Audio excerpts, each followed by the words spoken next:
তাৰ পিছত মই ক'ব বিচাৰিছিলোঁ যে ইছলাম ধৰ্মই আমাক কি শিকায়। আমি এতিয়া এটা সংমিশ্ৰিত এখন সমাজত বাস কৰোঁ, হয় নে নহয়? অসমখন বা ভাৰতখন আমাৰ বিভিন্ন জাতি জনগোষ্ঠীয়ে বসবাস কৰা এখন মিলনভূমি। এই মিলনভূমিত আমি সকলোৰে লগত বসবাস কৰি চলিব লাগিব। আমাৰ নবী হযৰত মুহাম্মদ মুস্তাফা সাল্লাল্লাহু আলাইহি ওয়াসাল্লাম এই বিষয়ত আমাক বিভিন্ন ধৰণৰ গুৰুত্বপূৰ্ণ বাণী দিছে। তাৰে আমাৰ হুজুৰে এটা কৈ গ'ল যে যিসকলে সৰুক মৰম নকৰে আৰু ডাঙৰক সন্মান নকৰে, তেওঁ কোনো জেনেৰেলাইজ কৰি কৈছে, তেওঁ কোনো ধৰ্মৰ নাম উল্লেখ কৰা নাই। আমাৰ নবী সাল্লাল্লাহু আলাইহি ওয়াসাল্লামে হাদিছত কৈছে, মাল্লাম ইয়াৰহাম সগীৰানা ওয়ালাম ইউৱাক্কিৰ কাবীৰানা ফালাইছা মিন্না। তোমালোকৰ মাজত যিসকলে সৰুক মৰম নকৰে আৰু ডাঙৰক সন্মান নকৰে, তেওঁলোক মোৰ উম্মতৰ অন্তৰ্ভুক্ত নহয়। কিমান ডাঙৰ কথা কৈছে। এই সমাজত আমি থাকিলে সৰুসকলক মৰম কৰিব লাগিব, সৰুৱে ডাঙৰক সন্মান কৰিব লাগিব, তেতিয়াহে আমি এজন প্ৰকৃত মুছলমান, নবীৰ উম্মত বুলি আমি দাবী কৰিব পাৰোঁ। কিন্তু আমাৰ মাজত লাহে লাহে এই প্ৰৱণতাটো হ্ৰাস পাব ধৰিছে, এই প্ৰৱণতাটো লাহে লাহে আঁতৰি যাব ধৰিছে। আমাৰ সৰুবিলাকে ডাঙৰক সন্মান কৰিবলৈ পাহৰি গৈছে। ডাঙৰ এজন যদি এইফালে গৈ আছে, সৰু ল'ৰাটোৱে চাইকেল লৈ ঘূৰি পাহৰি গৈছে। আগত এটা সময় আছিল যে মোৰ শিক্ষকজনক দেখিলে, মোৰ গাঁৱৰ জ্যেষ্ঠজনক দেখিলে আমি চাইকেলৰ পৰা নামি গৈছিলোঁ, বাইকৰ পৰা নামি গৈছিলোঁ। আজিকালি বাইকৰ পৰা নামিব নোৱাৰে, কিন্তু অন্তত শ্ল' কৰি যাব পাৰে। বাইকখন শ্ল' কৰি যাব পাৰোঁ নে নাই মানুহজনৰ সন্মানত?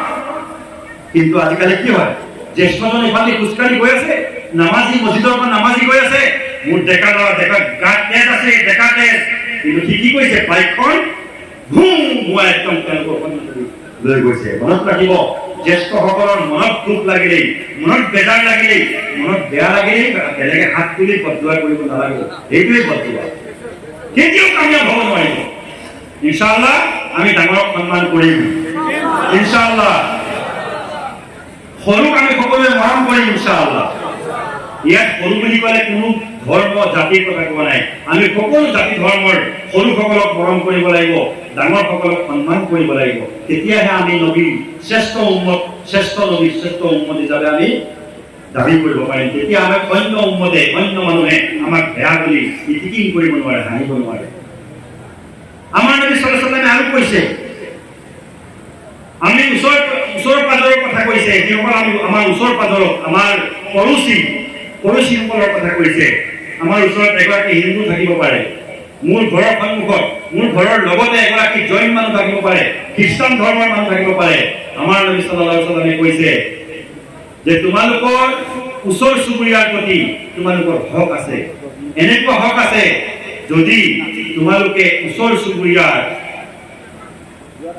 তুমি যদি ঘৰত কি কৰা, সুস্বাদু আহাৰ ৰন্ধা, তুমি যদি ঘৰত মাংসৰ তৰকাৰী হওক বা ভাল তৰকাৰী ৰান্ধা, তেতিয়াহ'লে সেই তৰকাৰীত অলপ পানী বেছিকৈ দিবা, জোল বেছিকৈ দিবা। কিয়? যে তোমাৰ ওচৰৰ মানুহবোৰত যদি খাবলৈ তৰকাৰী নাই, ভাল তৰকাৰী বহুদিন খাব পোৱা নাই, যাতে তাত অলপ তৰকাৰী পঠাই দিব পাৰা, লাগিলে তেওঁ যি ধৰ্মৰ মানুহে হওক। ওচৰ চুবুৰীয়াৰ প্ৰতি ইমান হক আৰু ইমান ওচৰ চুবুৰীয়াৰ প্ৰতি মৰম কৰিবৰ কাৰণে কোৱা হৈছে। আল্লাহ নবী সাল্লাল্লাহু আলাইহি ওয়াসাল্লামে এইটো কৈছে, লা ইউমিনু আহাদুকুম, তোমালোকে কেতিয়াও মুমিন হ'ব নোৱাৰিবা, হাত্তা লা ইয়াকমানু জালুহু বাৱাইকাহু, যেতিয়ালৈকে তোমালোকৰ ওচৰ চুবুৰীয়া, তোমালোকৰ পড়োশী, তোমালোকৰ অত্যাচাৰৰ পৰা মেহফুজ নাথাকে, তোমালোকৰ অত্যাচাৰৰ পৰা, তোমালোকৰ অশান্তিৰ পৰা যেতিয়ালৈকে শান্তিত থাকিব নোৱাৰে, তোমালোকে কেতিয়াও মুমিন হ'ব নোৱাৰিবা। কাৰণ মোৰ পড়োশী, মোৰ ওচৰ চুবুৰীয়াক মই সদায় শান্তি দিব লাগিব, অশান্তি কৰিব নালাগিব। আমাৰ এনেকুৱা বহুত আছে যে মোৰ ওচৰ চুবুৰীয়াৰ কাৰণে মই যেন এটা জহমত হৈ থাকো, মই এটা আজাদ হৈ থাকো, আছে নে নাই? ওচৰ চুবুৰীয়াৰ কাৰণে মই আজাদ হৈ থাকো, ওচৰ চুবুৰীয়াক মাটি ঠেলা ঠেলি কৰোঁ, ওচৰ চুবুৰীয়াৰ ঘৰলৈ গেলা পচা ডিম দলিয়াই দিওঁ, ওচৰ চুবুৰীয়াৰ ঘৰৰ সন্মুখেদি গেলা পচা মোৰ পায়খানা পেচাবৰ নলা মই দি দিওঁ, যাৰ কাৰণে ওচৰ চুবুৰীয়া গোন্ধত থাকিব নোৱাৰে, কষ্ট পায়। গতিকে এনেকুৱা কাম কেতিয়াও নকৰিব যাৰ দ্বাৰা ওচৰ চুবুৰীয়াই কষ্ট পায়। নহ'লে আল্লাহ নবী সাল্লাল্লাহু আলাইহি ওয়াসাল্লামে কৈছে, লা ইউমিনু আহাদুকুম, তোমালোকে মুমিন কেতিয়াও হ'ব নোৱাৰিবা, হাত্তা লা ইয়াকমানু জালুহু, যেতিয়ালৈকে তোমালোকৰ ওচৰ চুবুৰীয়া, হাত্তা লা ইয়াকমানু জালুহু বাৱাইকাহু, তোমালোকৰ অত্যাচাৰৰ পৰা তোমাৰ ওচৰ চুবুৰীয়া যেতিয়ালৈকে মেহফুজ নাথাকে, শান্তিত নাথাকে, তোমালোকে কেতিয়াও মুমিন হ'ব নোৱাৰিবা, মুছলমান হৈ মোৰ ওচৰলৈ আহিব নোৱাৰিবা। গতিকে দাড়ি টুপি পাঞ্জাবী জোপা কুৰ্তা লগাই ল'লে আমি মুছলমান নহওঁ। মুছলমান হ'বৰ কাৰণে আখলাক লাগিব, চৰিত্ৰ লাগিব।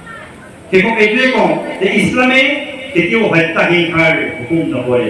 আপোনালোকক কোনোবাই ক'ব পাৰে, ব্ৰেইন ৱাছ কৰিব পাৰে যে ইছলামে হত্যা হিংসাৰ হুকুম কৰে। নাউজুবিল্লাহ।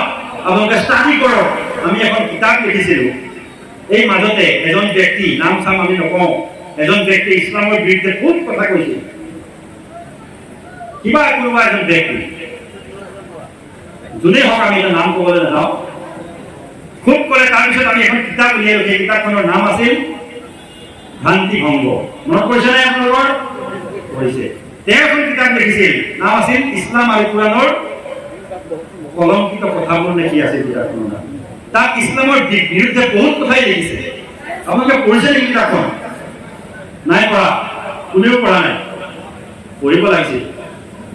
পঢ়ি পেলাই তাৰ উত্তৰো দিব লাগিছিল আপোনালোকে। কিন্তু আমাৰ দুৰ্ভাগ্যৰ কথা যে আমি কিতাপখন না পঢ়িছো, না আমি তাৰ উত্তৰ দিয়া কিতাপখন পঢ়িছো। পঢ়া শুনা কৰিলে আমাৰ তাত নাই। কোনোবাই যদি ইছলামৰ বিৰুদ্ধে কিবা কৈ দিছে, তেতিয়াহ'লে আমি কি কৰোঁ? এই ইছলামৰ বিৰুদ্ধে এনেকে কৈ দিছে নহয়, আমাৰ তেজ একদম উঠলি যায়, কি কৰি তাক মাৰিম নেকি? মাৰিলে কাম নহ'ব, মাৰিলে ফিটনা আৰু বাঢ়িব। মাৰপিট কৰিবলৈ ইছলামে হুকুম নকৰে। আমাৰ ইছলামে সদায় শান্তিত থকাৰ পোষকতা কৰে, সম্প্ৰীতিত থকাৰ পোষকতা কৰে। আমাৰ ইছলামে কৈছে ওয়ালা তাহাসাদু ওয়ালা তাবাগাদু ওয়া কুনু ইবাদাল্লাহি ইখওয়ানা। তোমালোকে কেতিয়াও কাকো হিংসা নকৰিবা। ওয়ালা তাহাসাদু, হে মোৰ উম্মতসকল, তোমালোকে কাকো কেতিয়াও হিংসা নকৰিবা। ওয়ালা তাবাগাদু, কেতিয়াও তোমালোকে কাৰো লগত শত্ৰুতা পোষণ নকৰিবা, কাৰো কোনো তোমালোকে শত্ৰু হৈ নাথাকিবা। ওয়ালা তাদাবাৰু, কাৰো প্ৰতি তোমালোকে পিঠি দি নিদিবা। তোমালোকে কাৰো ফালে পিঠি নিদিবা, মানে কাৰোবাৰ বেমাৰ হ'লে তাক খবৰ কৰিবা, কোনোবা বিপদত পৰিলে তাক সহায় কৰিবা। ওয়ালা তাদাবাৰু ওয়া কুনু ইবাদাল্লাহি ইখওয়ানা, তোমালোকে সকলো হিন্দু, মুছলমান, জৈন, খ্ৰীষ্টান সকলো ভাতৃত্বৰ চানেকিৰে, ভাতৃত্বৰ এনাজৰীৰে বান্ধ খাই যোৱা সকলো ভাই ভাই হৈ মিলজুলি শান্তিত বসবাস কৰা। এয়াই হৈছে ইছলামৰ শিক্ষা, এয়াই হৈছে ইছলামৰ পেগাম। এই পেগাম লৈ পেলাই আমি চলিম ইনশাআল্লাহ। সকলোকে ইনশাআল্লাহ।